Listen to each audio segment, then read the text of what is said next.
Hi, I'm Rahel Philipose and you are listening to Three Things, the Indian Express News Show.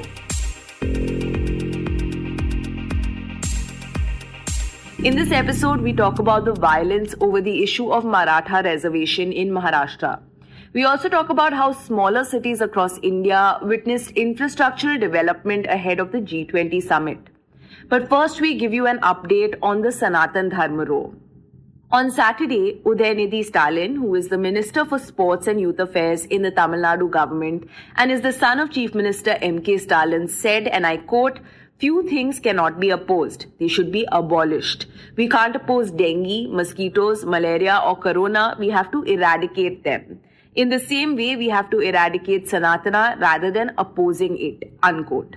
Sanatan Dharma is a Sanskrit term which can be translated as eternal religion or eternal law.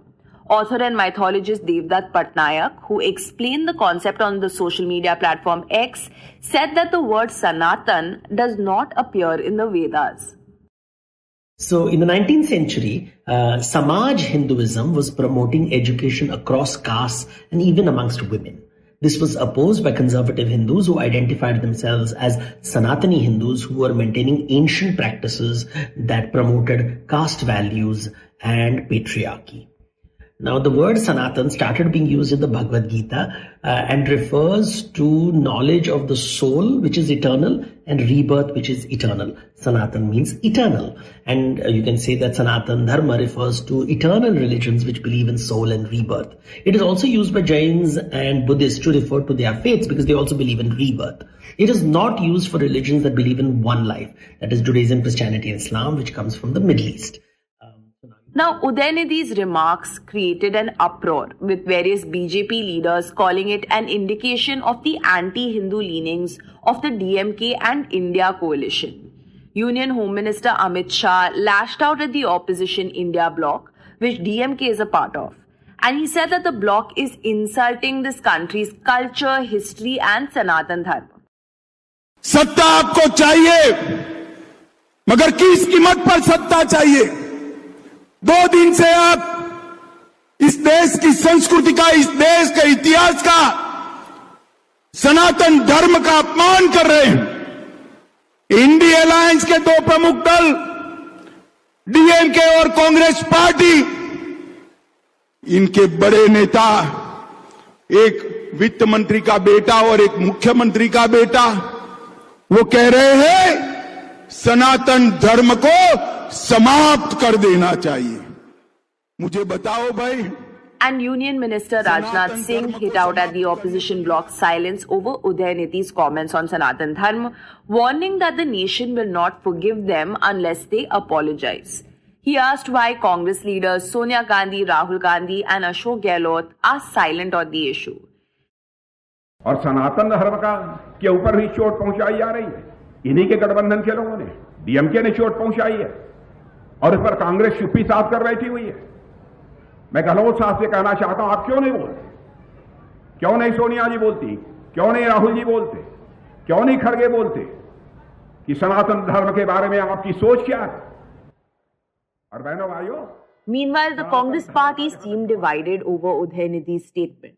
Speaking at a party briefing at the AICC headquarters, Congress General Secretary K.C. Venugopal said that their view is Sarva Dharma Sambhava, which translates to respect for all religions, and he also said that every political party has the freedom to tell their views. Actually, हमारा view very clear है. Sarva Dharma Sambhavana is the Congress ideology.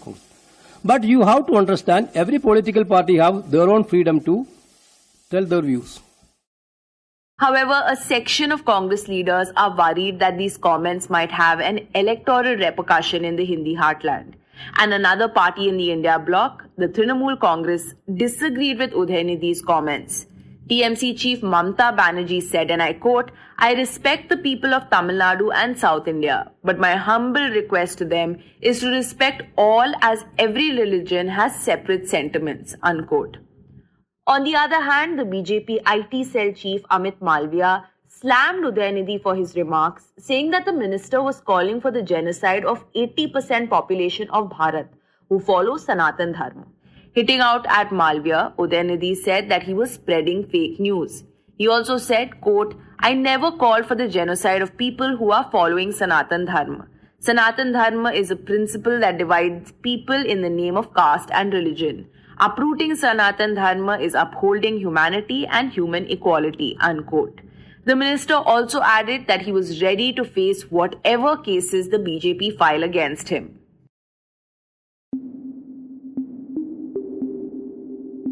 And next we talk about the Maratha Reservation issue. Last week, a protest in Jalna in central Maharashtra turned violent when a group of Maratha Reservation activists clashed with the police. When we spoke to the Indian Express's Shubhangi Khapre, she told us what the protests were about.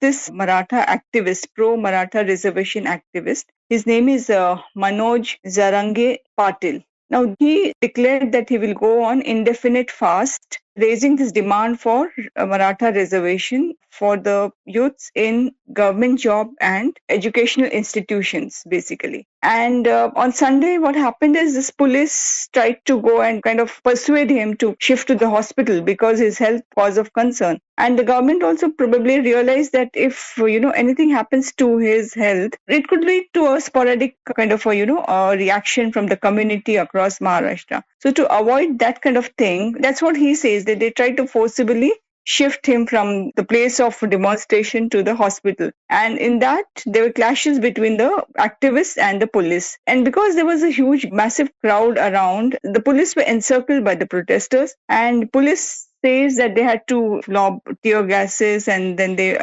resorted to, the use of baton to disperse the crowd. Now, in this whole clash, almost 25-30 people were injured, including a sizable numbers of police persons as well. And as the news of the violence spread, more and more people started coming out in protest across Maharashtra.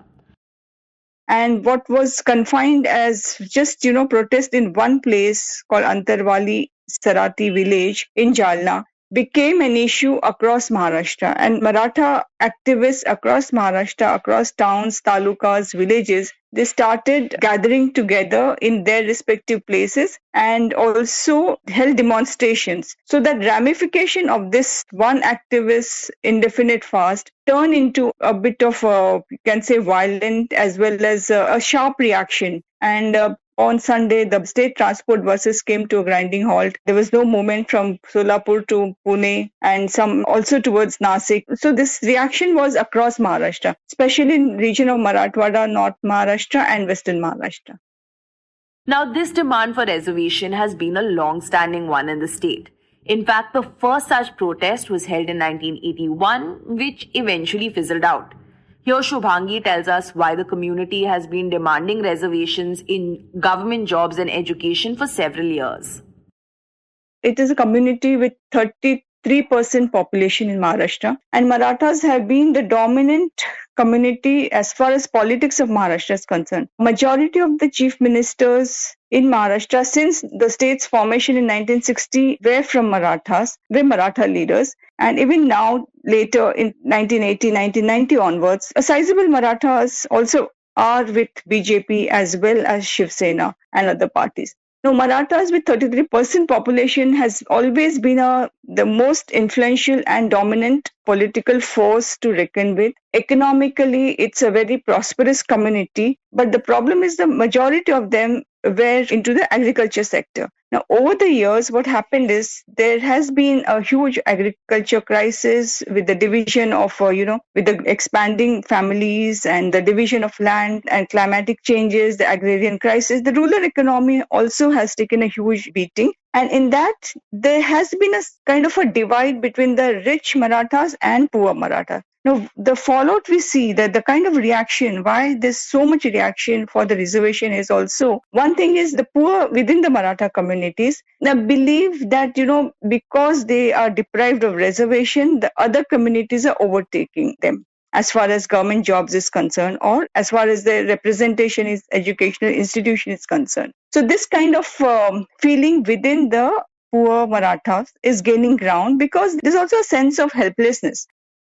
And since 2017-2018, the protests for Maratha reservations turned violent, and a series of suicides posed a significant challenge to the then government. In response, the BJP Shiv Sena coalition, led by then Chief Minister Devendra Fadnavis, decided to extend reservations to Marathas. In 2018, they granted them quotas under the socially and educationally backward classes. They were given 12% reservation in education and 13% in jobs. Now, this act was passed in the State Assembly and Council in 2018, but it was challenged in High Court and then Supreme Court. And Supreme Court in May 2021 scrapped this act. The Supreme Court's objection was if you give this reservation under SEBC, it violates the fundamental premises that states are not allowed to give reservation beyond 50%. So that was one condition. And the second condition was Marathas are not socially backward. So how can you give the reservation? So right now the matter is pending with the courts. And the courts refused to review also. They said that it cannot be reviewed because it doesn't hold a legal and constitutional validity. Now the problem is the state government had already prepared an act. The state government had already sanctioned the reservation. It was then the BJP Shiv Sena government led by Devendra Fadnavis as the chief minister. And of course, all political parties, including Congress, NCP and smaller allies, they had supported this act. But because the matter was challenged and it was scrapped by Supreme Court, the state government, in that sense, helpless. Now, once again, the Maratha reservation issue is becoming a prominent political concern. Here, Shubhangi explains that with the Lok Sabha elections less than a year away, this will become a prominent poll issue. Because if the matter is unresolved, then obviously right now in Maharashtra, we have a government of Eknath Shinde, BJP-led government supported by Shiv Sena, led by Shinde, and NCP led by Ajit Pawar. Now, because they are in the government, they have to face the litmus test right now. Because irrespective of, whether a matter is in court or whether it has a constitutional validity, whether it's entangled in legal framework, as far as the people are concerned, as far as the Maratha community is concerned, they are not going to reason out on this issue. The people on the street, the protesters, those who are so charged, they're so influenced and not willing to reason out, not willing to consider where it stands. For them, the only demand is that it has to be restored at the earliest. And at the earliest, in the sense, they're saying that you have to restore it within 2 days. Now, within 2 days, that demand is a bit it's impossible, because even if the state government issues a government resolution saying that, yes, we restore the act, it will be violation of Supreme Court. Here, it's important to note that ever since the demand for Maratha reservation had started in Maharashtra, every political party has tried to use it in their favor. It's every political party at every point of time have used this issue to serve its own political interest. That is a fact in Maharashtra. Now, in Maharashtra context, if we see, Sharad Pawar is considered as the tallest Maratha leader. Now, we'll have to wait and see how he exploits or how he handles this issue, and to resolve the crisis, number one, and to also swing it to his side so that, they get the political mileage. Because right now, if you see, generally Sharad Pawar is very cautious when it comes to such issues. But after the Sunday violence, we saw Sharad Pawar rushing to the venue and meeting that Manoj Zarasange Patil and, trying to hold talks with him. Now, that was very significant. The image of 82-year-old Maratha leader approaching an activist and trying to pacify him, promising him to do something. Now, that messaging was very important for his organization, which is grappling with in-house disorder, because after Ajit Pawar left the party, majority of the MLAs have switched sides with Ajit Pawar. So Sharad Pawar is struggling to rebuild the organization, to keep his force intact, to kind of ensure that the Maratha support, which he has always enjoyed, does not drift to Ajit Pawar and helps BJP. Now, this is like a very, very complicated things where everybody is trying to ensure that Maratha votes are not divided, because Marathas with 33% population is one of the biggest vote bank in Maharashtra is concerned, and they make or break the politics of Maharashtra, which has been there since 1960. In fact, as soon as the clashes erupted, the opposition in the state came down heavily on the BJP-led coalition government. taking to the streets against the police action on protesters, the Pune city units of the opposition Congress, NCP and Uddhav Thackeray's Shiv Sena jointly demanded that Deputy Chief Minister Devendra Fadnavis should take responsibility for the incident and demanded his resignation.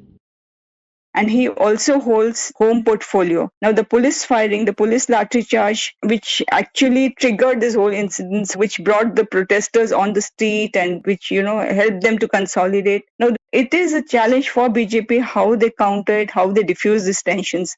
And again, there's a caste angle to this because Devendra Fadnavis happens to be upper caste, Brahmin.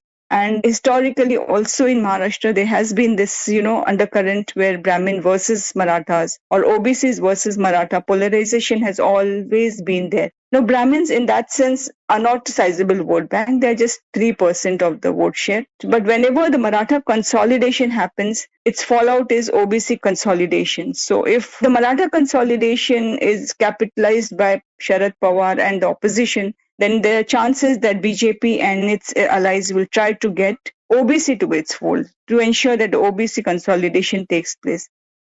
Now, Shubhangi says that this politicization of the Maratha reservation issue raises concerns as it is dangerous for the ordinary people in the state. Because ultimately, the people who suffer are not the influential politicians, not the influential established leadership, irrespective of political parties, but the poor person who lives in villages and talukas. In 2018, I must say this because I extensively covered all the households where, the people committed suicide, and it was very sad, to see the complete, and they're poor people. They're like hand to mouth, they're survivors. And when a person who's the only bread earner, when he, throws away his life, believing it's a cause for a community, and entire family is so vulnerable, so helpless. And there were 8 such instances of suicides where the individual was so charged and they thought that they were doing something for the community and they just ended their life. And believing that, yes, at least if I sacrifice my life, the government will wake up and do something. Even now, what we see, Manoj Zarasangi Patil, if you look at his family, they're poor people. They're not wealthy people. They're not established politicians. But the whole point is when he's so charged and he believes he's doing something for the cause of the community, and all the political parties are rallying around him. But the point is his life is precious for his family, for his near and dear ones. And protecting his life, I think, should be the main issue all the sensible political leaders should take at this moment. Because this is highly complicated issue which requires a constitutional validity, which requires a legal sanctity. And people are aware of it, but they're just allowing it to happen without questioning, without reasoning, because everybody is looking at 2024 Lok Sabha elections. Everybody wants to capitalize this, exploit the Maratha agitation to its advantage. So I think beyond this vote bank politics, the poor Marathas should realize that, yes, while raising their demands, by placing their demands, or fighting for the cause, they should also ensure that no life is lost.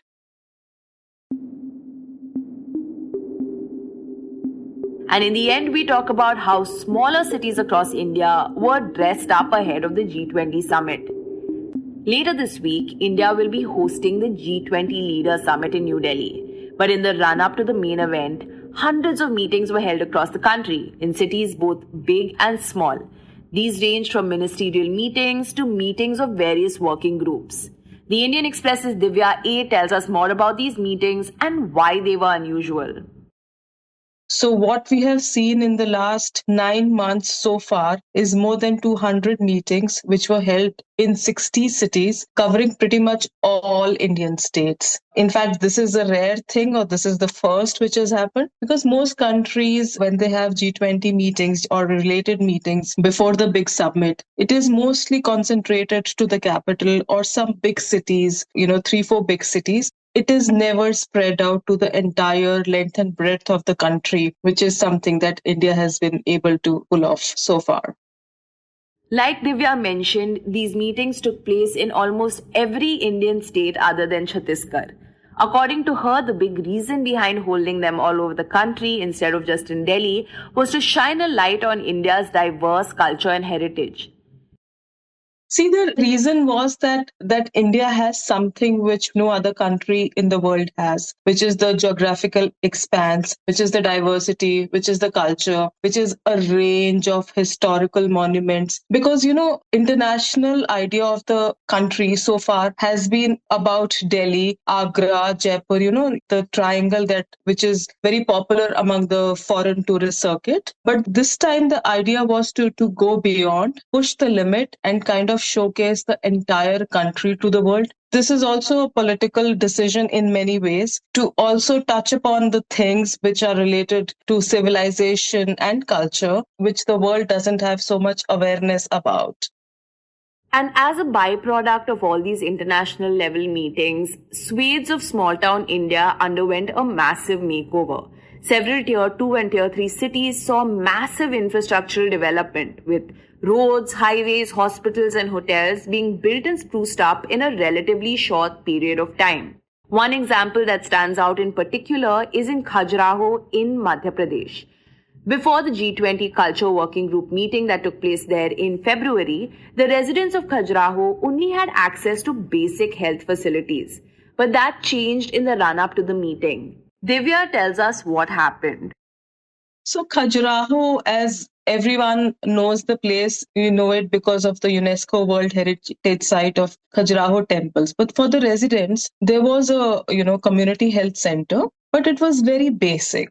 And Khajuraho has a small population, doesn't have too many people staying there. So there was a basic community health center like you have in many small towns, but there was no equipment or wherewithal to deal with emergencies. But obviously, if G20 had to be held in Khajuraho, medical emergencies had to be factored in. So now the CHC was equipped with ICUs, ventilators, operation theatre, anesthesia workstation, ECG machine, and even additional beds. 2 advanced life support ambulances were also put on standby, in addition to 5 other new ambulances in the district. So now that the G20 is over, the meeting is over, this community health center is a prized possession of the residents of Khajuraho, because now they don't have to travel 45 kilometers away to the nearest hospital in Chhatarpur district in case of any cardiac issues. Their own community health center is well equipped to take care. So this is something which probably would have happened like a long time ago, but G20 just made it happen.